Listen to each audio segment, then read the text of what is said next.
The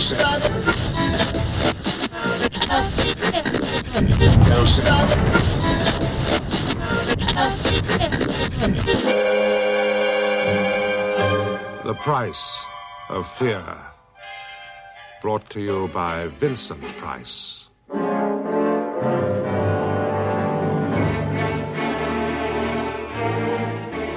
I expect some of you may know of my interest in and love of painting. My wife calls it a passion. Indeed, I have very fond memories of my early years in London when, as a student of art history, I shared a flat in Baker Street with... That's another story. I'll tell you about it sometime. Actually, I paint a little myself, but primarily my interest has always been in buying paintings, some for my personal pleasure, but even more for galleries. Sometimes I've traveled across a continent from one end to the other in pursuit of a painting. In the early days, especially, half the excitement lay in the chase and half in the gamble, the backing of one's own judgment. As you may imagine, this passion of mine has led me to some very strange places, and into situations one would never have thought possible. There was one such situation, so bizarre, so frightening, so disastrous, as to be almost unbelievable. Oddly enough, I was reminded of it only last week when I was driving through Winchester, for it was here, 20 years ago, that I unwittingly triggered off an awful chain of events. I shall call my story Lot 132. It was a cold day, I remember, and probably as much to keep warm as anything else, I'd strolled into a small auction room just off of the High Street. The auction was about halfway through. Lot 132. A portrait of a man, early 19th century, English school, artist unknown. I moved forward to take a closer look. The portrait was of a man in a crimson riding jacket. He looked about 45, with black hair, a large, bony face, and small, closely set eyes. Now, at that time, I had an interest in a modest gallery in London, and although this was clearly a painting of some quality, I felt no desire to buy it. Besides, there was something oddly unnerving about that face, particularly the eye. What am I bid? My gaze continued to be drawn to the portrait. It was an uncomfortable sensation. £15? £15. 18? 18? And there I was, against my will, bidding for Lot 132, for an unknown man in a riding jacket. £25. 25. The portrait was mine. But I didn't have my usual elation about the purchase. I decided it must be my own illogical hypersensitivity to the face that was at fault. When I got back to London, I put the painting in a small anteroom of the gallery and forgot all about it, until a few days later, when an old acquaintance, Michael Emsley, called on me.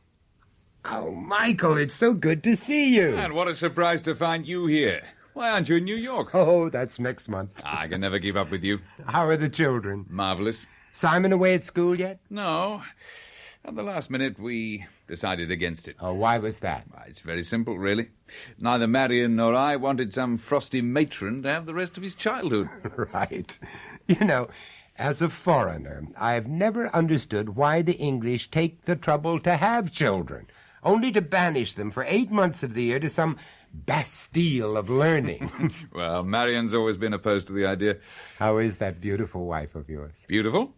Actually, Marion's the reason I'm here. She has a birthday soon. And you'd like to buy her a painting? That was the idea. But something modest, of course. Oh, yes, of course. Now, why don't we have a conducted tour? We walked through and talked about the paintings that interested Michael. Suddenly he stopped and said, "That portrait over there. Yeah? I don't know. It seems to draw me to it. I must say I don't particularly like the chap's face, but I feel compelled to look at him. I'd noticed that throughout the conversation of the past hour. No matter where Michael had been standing in the gallery, he turned round time and again to stare at the face. Do you know what I mean? Yes, I do know what you mean. I bought it in Winchester last week. Winchester? Mm-hmm. That's Marion's hometown. Well, then perhaps he's an ancestor.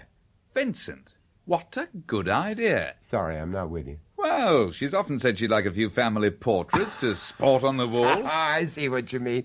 But supposing she doesn't like him? That's the point. Look here, why don't you take him on Apro? Would you mind? Not at all. I've known you long enough. And so, after we'd exchanged a transaction slip, Michael Emsley took the portrait, promising to give me Marion's answer in a couple of weeks. I must admit, I wasn't sorry to see it go. One evening, about 2 weeks later, I was sitting in my study at home, browsing through a recently acquired folio of early 19th century drawings and engravings. I was delighted when halfway through I turned up an engraving based on that very portrait. What was more, I found out it had been painted by one Jacob Robertson in 1825. He was a painter just now being rediscovered, and the sitter was identified as Nathaniel Jeremiah Blackwell, 1782 to 1830, cloth merchant. The name rang a bell, but that was all. I was about to telephone Michael the news of my discovery when I noticed the time. It was almost 10:30. Well, I don't know about you, but I dislike being disturbed by the telephone after 10, so I decided to leave the call until morning. So the next day I called the Emsley household.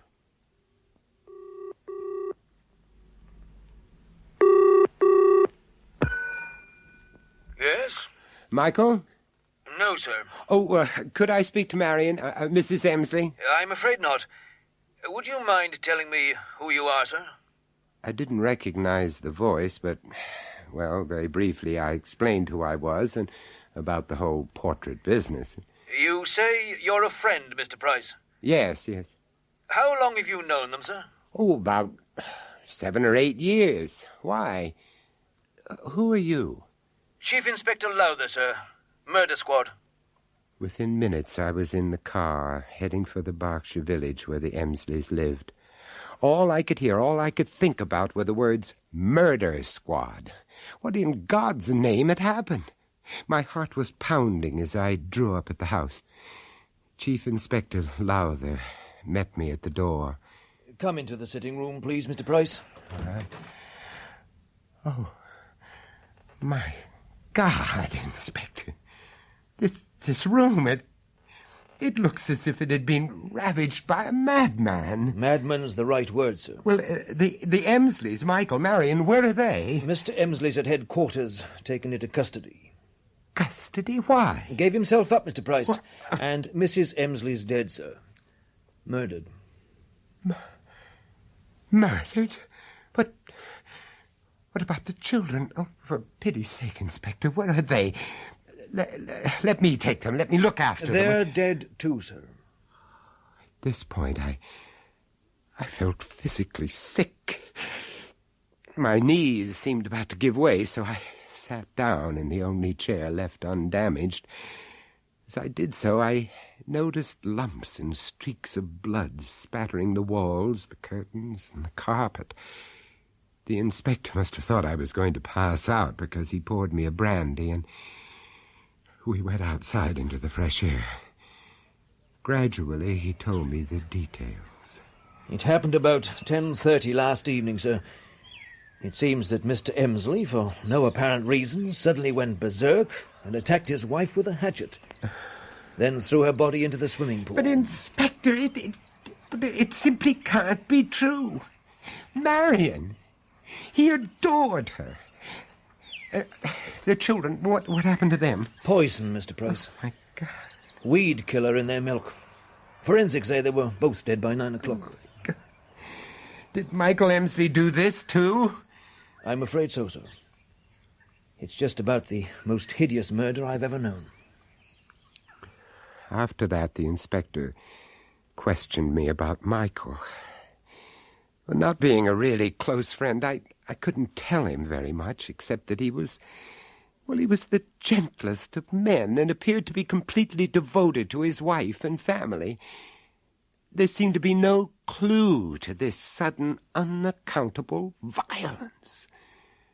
When I spoke a little later to their old housekeeper, Mrs. Thomas, the poor woman looked deathly white and was clearly distraught. I keep telling them how kind he was, but I don't think they believe me. There was nothing cruel about Mr. Emsley. It was you who raised the alarm, wasn't it? Oh, yes, Mr. Price. I heard this strange sobbing noise, you see. More like an animal in pain. What time was that, Miss Thomas? Oh, must have been about midnight, sir, so...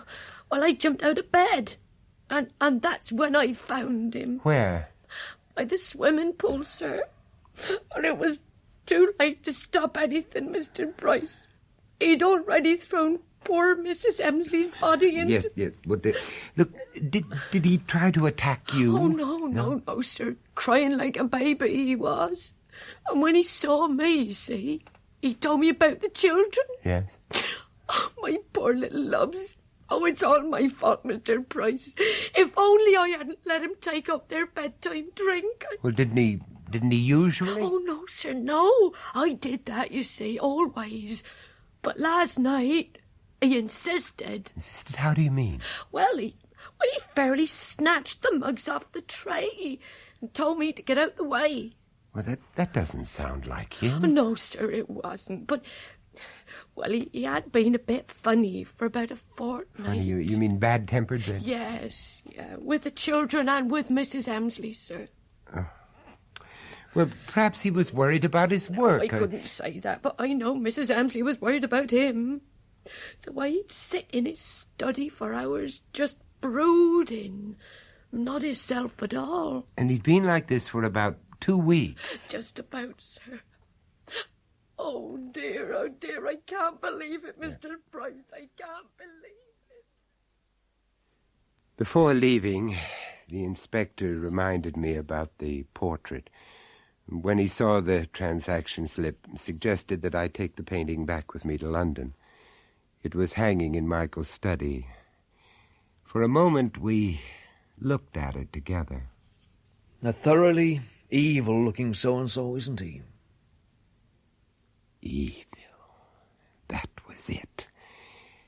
I didn't know that you could actually smell evil, but you can.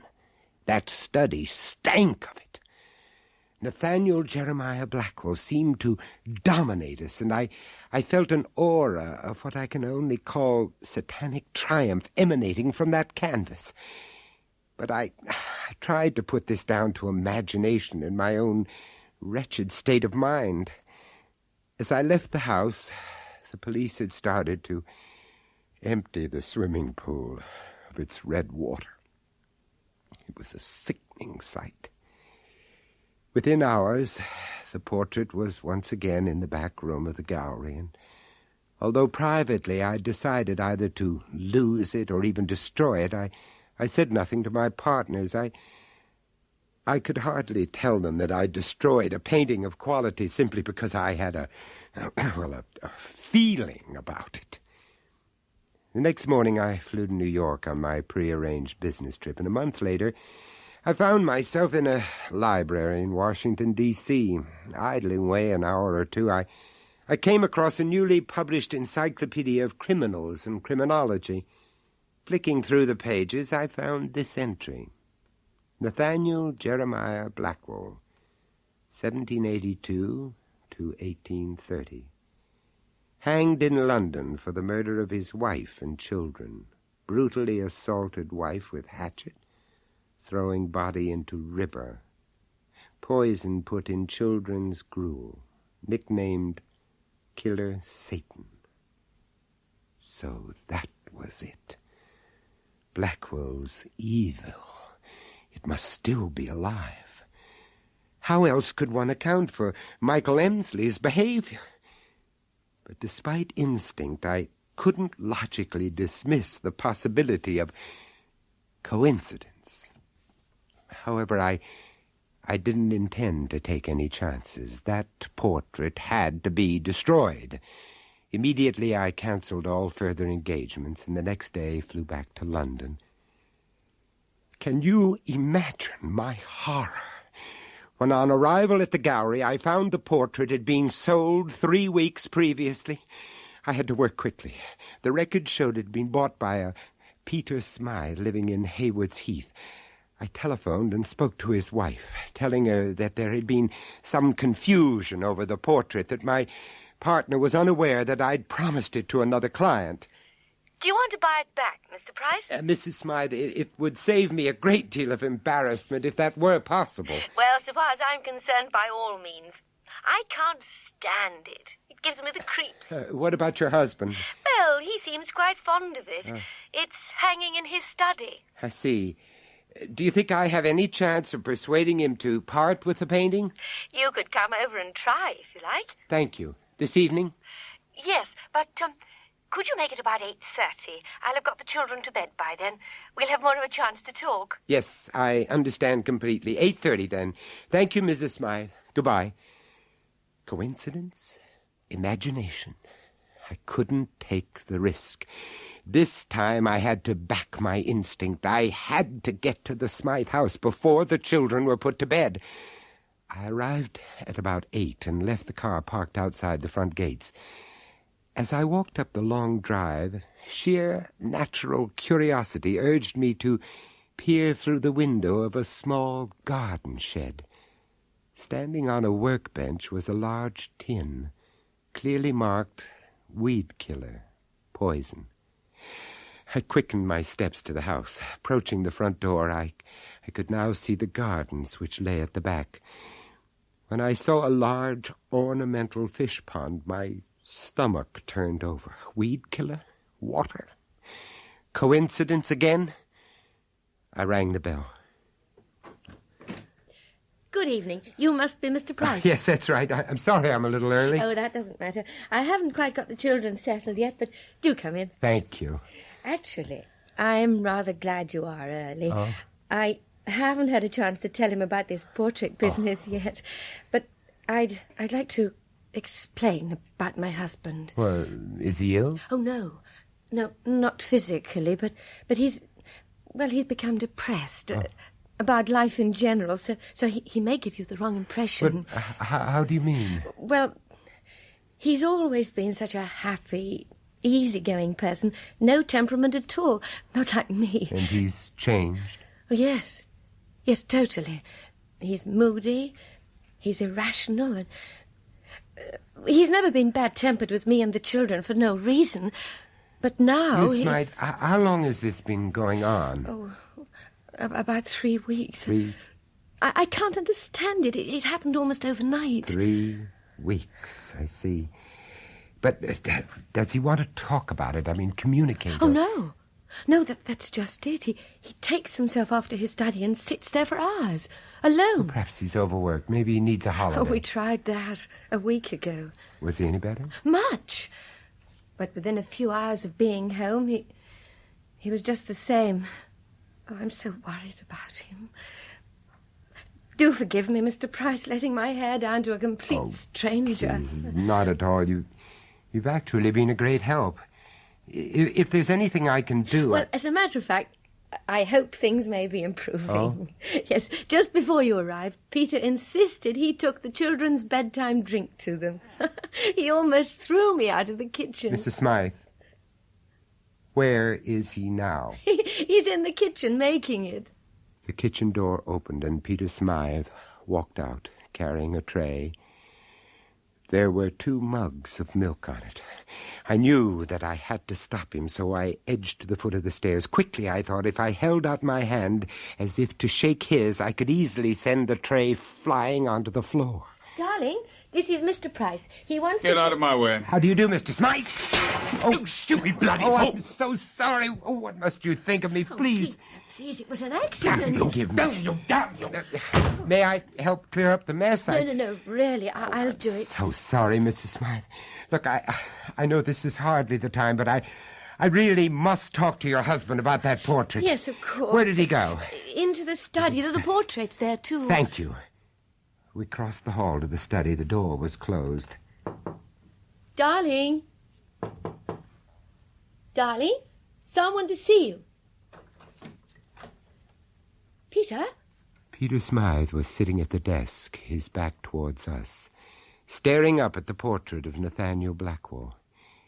In a second, I recognized the same smell of evil in that room, and I suddenly felt afraid. Peter? Do you feel all right? He sprang out of his chair and turned to face us. In his hand, he held a small hatchet. Peter, what did... He moved swiftly, like an animal, around the desk. You bitch! You whore! I hate you! Peter! What's the matter with you? Quickly, I moved between him and the desk, and standing behind him, grasped both his wrists. Whore! Whore! I hate you! Peter, please! He struggled with me, but I clung on. Finally, I managed to wrench the hatchet out of his grasp. As I swung round, my eyes met those of Nathaniel Jeremiah Blackwell, and in a split second I knew either that portrait must be destroyed or we should be. His evil was still alive, dominating, commanding. Then Peter Smythe, with a lunatic strength, threw himself at me. I shouted to his wife, "Hold him! Hold him! Keep him back! It's the portrait! I must destroy that portrait! Hold him!" Hold on! You fool! Leave that portrait alone! Peter, stop it! Bitch! Gripped his hands around her neck. Quickly, I struck at the portrait. With the first blow, Peter Smythe released his wife, cried out in pain, and reeled around the room. I struck at Blackwell's eyes, his nose, his mouth, his chest. I felt possessed, overwhelmed by anger and hate. But Smythe, his strength ebbing away with each blow, began to whimper like an animal. Finally, the picture cord gave way, and Nathaniel Jeremiah Blackwell slid to the floor.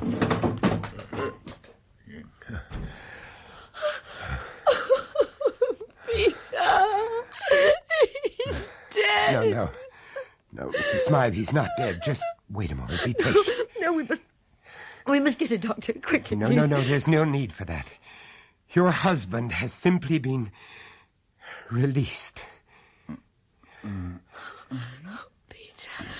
Oh, thank God. Darling, what happened? You... Nothing happened, Mr. Smythe.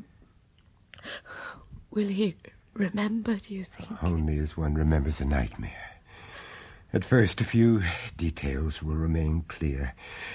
And then gradually, in time, all will be forgotten. And by you too, Mrs. Smythe. I haven't hurt you, have I, darling? No, my love. You haven't. Not you. What strange powers a painting can have. Sometimes good, but in the case of Nathaniel Jeremiah Blackwell, evil. Hours later, after I'd burned what remained of the canvas, I told the Smythes the whole story. There was one thing I didn't tell them, however, but I'll tell you.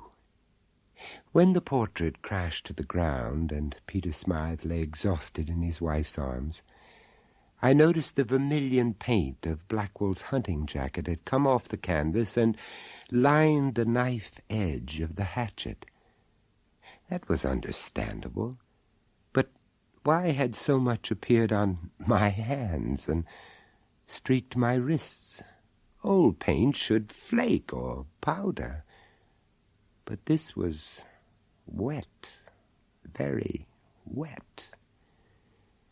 When I washed my hands a few moments later, I knew why. It wasn't paint. It was blood. Do any of you listening at home have portraits hanging on your walls? Are they of unknown sitters? Be careful how you look at them. You never know. Goodbye.